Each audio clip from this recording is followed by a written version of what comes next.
ఆంధ్రప్రదేశ్ ప్రభుత్వం రాష్ట్ర ముఖ్యమంత్రి నారా చంద్రబాబు నాయుడు గారు ఈ నెల 6వ తేదీ 5వ తేదీల్లో ఆంధ్రప్రదేశ్లోని శాసనసభలో ఆంధ్రప్రదేశ్ ప్రభుత్వ జనాభా పాలసీని గురించి చర్చించారు. ఆంధ్రప్రదేశ్లో ఒక స్త్రీ సగటున 1.5 బిడ్డలకు మాత్రమే జన్మనిస్తుందని, 2.1 పైగా బిడ్డలకు జన్మనిస్తేనే ఆ సమాజంలో జనాభా స్థిరీకరణ జరుగుతుందని, ఆంధ్రప్రదేశ్లో తక్కువ సంతానోత్పత్తి రేటు ఉండటం వలన భవిష్యత్తులో జనాభా తగ్గే అవకాశం ఉందని, వృద్ధులు పెరిగే ప్రమాదం ఉందని నొక్కి చెప్తూ ఈ 2.1% పెరగటానికి కృషి జరగాలని చెప్పారు. దీనికోసం ఏప్రిల్ 1 నుంచి నూతన పాలసీని అమలు చేస్తామని ప్రకటించారు. ప్రతి మహిళ ఇద్దరికి మించి బిడ్డను కంటే ఆ అదనపు బిడ్డ ప్రసవం కాగానే 25,000 రూపాయలు ప్రభుత్వం పారితోషికం ఇస్తుందని, ఆ బిడ్డకి 5 సంవత్సరాలు వచ్చేదాకా నెలకు 1,000 రూపాయలు అదనంగా చెల్లిస్తామని, 18 సంవత్సరాలు వచ్చేంత వరకు ఉచితంగా విద్యను అందిస్తామని ప్రకటించారు. జర్మనీ, జపాన్, దక్షిణ కొరియా ఇలాంటి అభివృద్ధి చెందిన దేశాలతో పోలిస్తే అక్కడ వృద్ధుల జనాభా పెరుగుతూ ఉంది. అది వృద్ధ రాజ్యాలుగా మారిపోతా ఉన్నాయి. చాలా తీవ్రమైన సమస్యలు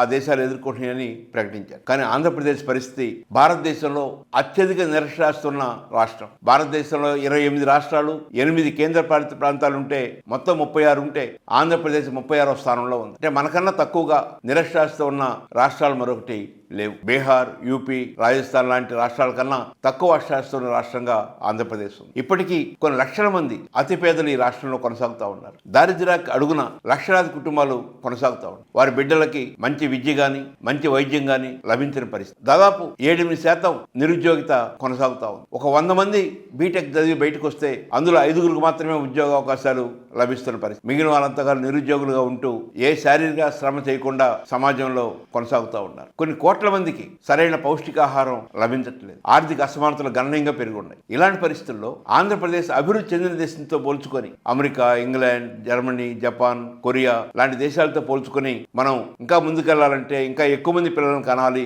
ఒకరు లేక ఇద్దరు కాదు, ఇద్దరు లేక ముగ్గురు కావాలి. అదనంగా ఎంతమంది కంటే అంత ఈ సమాజానికి మంచిదని చెప్తా ఉన్నారు. భారతదేశంలో ఉత్తరప్రదేశ్, బీహార్, మధ్యప్రదేశ్, రాజస్థాన్ లాంటి రాష్ట్రాల్లో సగటు స్త్రీల యొక్క సంతానోత్పత్తి రేటు 3కి పైగా ఉంది. కానీ ఆ రాష్ట్రాలు ఈ రోజు ఎలా ఉన్నాయి? ఆ రాష్ట్రాల్లో అక్షరాస్యత తక్కువగా ఉంది, పేదరికం ఎక్కువగా ఉంది, అసమానతలు ఎక్కువగా ఉన్నాయి, విద్యా వైద్యం సక్రమంగా లేదు, అనేక విపత్కర పరిస్థితులు ఆ రాష్ట్రాలు ఎదుర్కొంటాయి. స్త్రీల సంతాన ఉత్పత్తి రేటు 2 కన్నా లోపున్న కేరళ గాని, తమిళనాడు గాని, పాండిచేరి గాని ఈ రాష్ట్రాలు తీసుకుంటే అభివృద్ధి వేగంగా జరుగుతూ ఉంది, తలసరాదాయం ఎక్కువగా ఉంది, అసమానతలు తక్కువగా ఉన్నాయి, ప్రజల జీవన ప్రమాణ స్థాయి గణనీయంగా ఉంది. వాటితో పోల్చుకోకుండా మనం యూపీ లాంటి రాష్ట్రాలతో పోల్చుకొని మన జనాభా కూడా వేగంగా పెరగాలని కోరుకోవటం భావ్యం కాదు. ఆర్ఎస్ఎస్ భావజాలం ఉన్న వాళ్ళు హిందూ జనాభా తగ్గిపోతుందని, ముస్లిం జనాభా గణనీయంగా పెరుగుతుందని, ముస్లింలు జనాభా నియంత్రణ పాటించట్లేదని, అందుకని హిందువులు కూడా ఎక్కువ మందిని కనాలని బోధిస్తున్న పరిస్థితి ఒకవైపు చూస్తున్నాం. మరి కొంతమంది రాజకీయ నేతలు దక్షిణాది రాష్ట్రాల్లో జనాభా వేగంగా పెరగటం లేదు, రేపు భవిష్యత్తులో డీలిమిటేషన్ ద్వారా మనం